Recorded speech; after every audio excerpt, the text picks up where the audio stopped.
Hey guys, Joe Brunsman, insurance broker to the stars, back with another little interesting video for you. Today we're going to be talking about ransomware and when paying that ransom may actually be breaking the law. So this just came out. I found this super interesting myself because it's something that I personally was just entirely unaware of for this whole process. So hopefully you guys can learn something from this.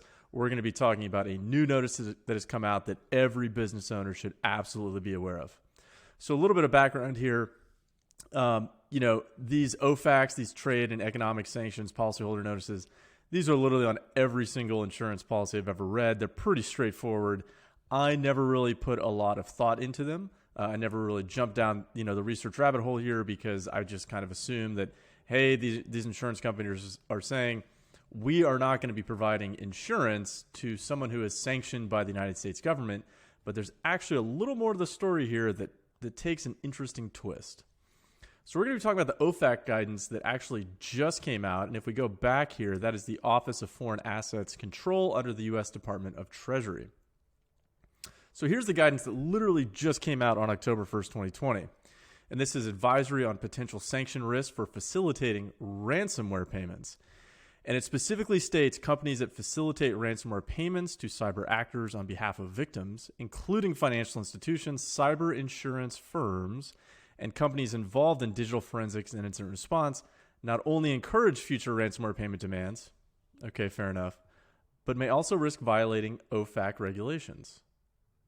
Why would that be? Well, ransomware payments with a sanctions nexus threaten U.S. national security interests.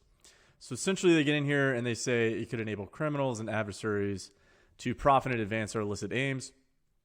For example, ransomware payments made to sanctioned persons or to comprehensively sanctioned jurisdictions could be used to fund activities adverse to the national security and foreign policy objectives of the United States.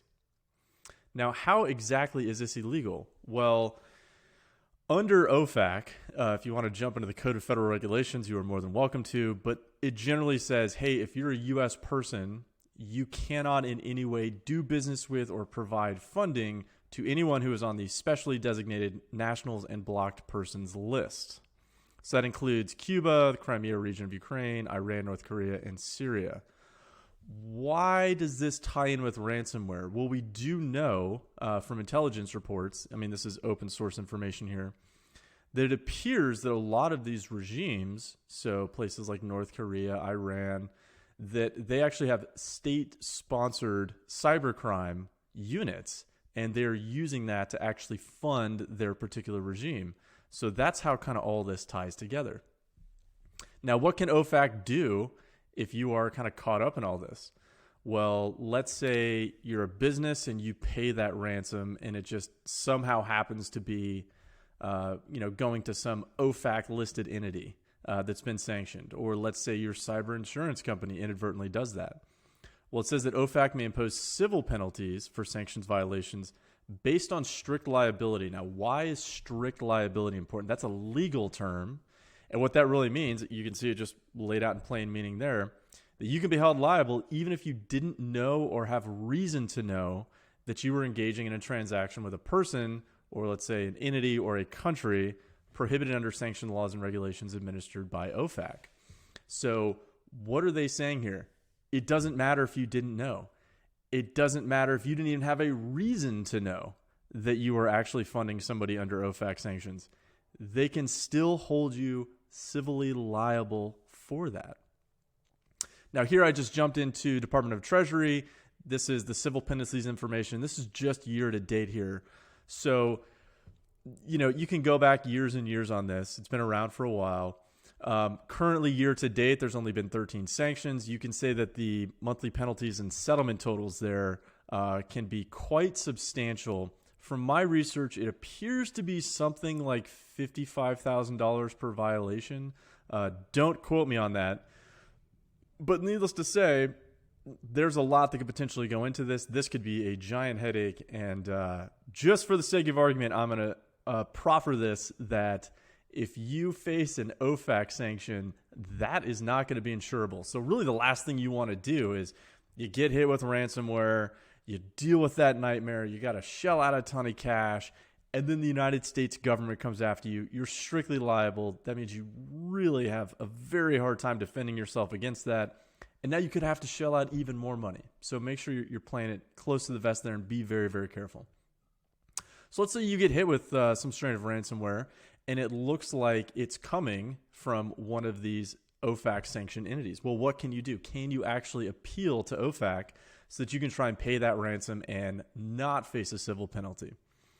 Well, they actually jumped into that in their announcement there, and they said, well, license applications involving ransomware payments demanded as a result of malicious cyber-enabled activities will be reviewed by OFAC on a case-by-case basis with a presumption of denial. So what does that probably mean, actually, just in real people terms living in the real world? It probably means that if you're a giant organization, you may be able to swing it. If you're just an SMB somewhere out there and you're watching this video, odds are you're probably not going to have the push to actually make that go through. So you could probably just assume it's not even worth your time to try the process. So what are some of the other actions they recommend? You're more than welcome to pause the video here, kind of read through this. They talk about contacting relevant government agencies. Obviously, that's very, very important. There's a number of them that are actually part of this. This is part of the reason why a cyber insurance policy really is that important, because you're going to have, or you should have, an attorney assigned to you that should be well versed with how to communicate with these people, what they're going to want to know, what you have to provide in advance. Definitely not something you'd really want to try and attempt to do yourself. And of course, then it goes on here, these are other relevant U.S. government agencies that all want to be caught in the loop here. So you can see Secret Service, FBI, CISA, Homeland Security, etc. Now, Krebs on Security did a really, really great article on this. Thank you, Brian Krebs. Great shout out to you.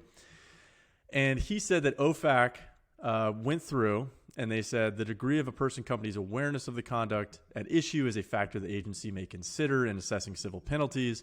OFAC said it would consider a company's self-initiated, timely, and complete report of a ransomware attack to law enforcement, so that's all those relevant law enforcement agencies plus some, to be a significant mitigating factor in determining an appropriate enforcement outcome if the situation is later determined to have a sanctions nexus.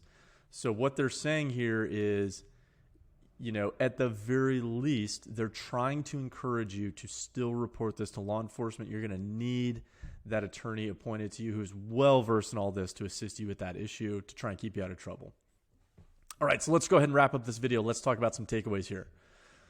Remember, you don't get to pick who's going to hit you with that ransomware. So, it appears as though the majority of these sanctioned entities tend to go after very large companies that are looking for large payouts, but that doesn't mean that an SMB couldn't likewise get hit by a sanctioned entity.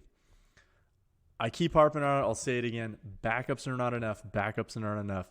Backups are not enough. You need to think about trying to avoid this situation just to begin with. You want to do everything you reasonably can and that you can afford to try and avoid ransomware just from the outset.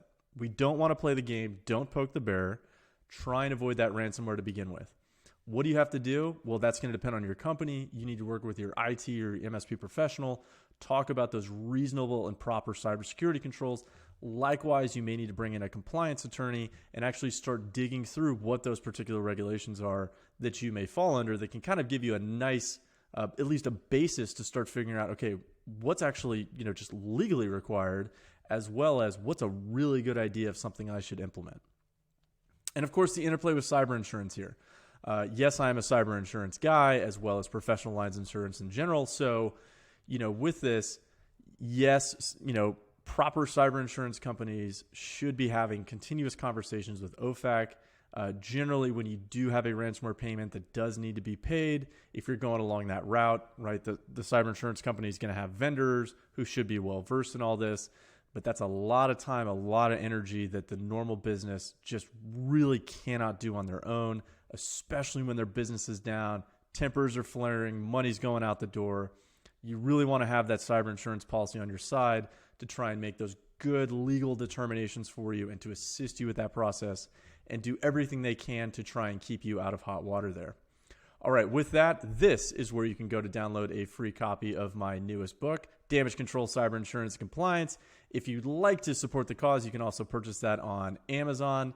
available in physical and Kindle versions. That is the end of this presentation. I just found this on my recording software, so I'm going to use that from here on out. And with that, stay safe.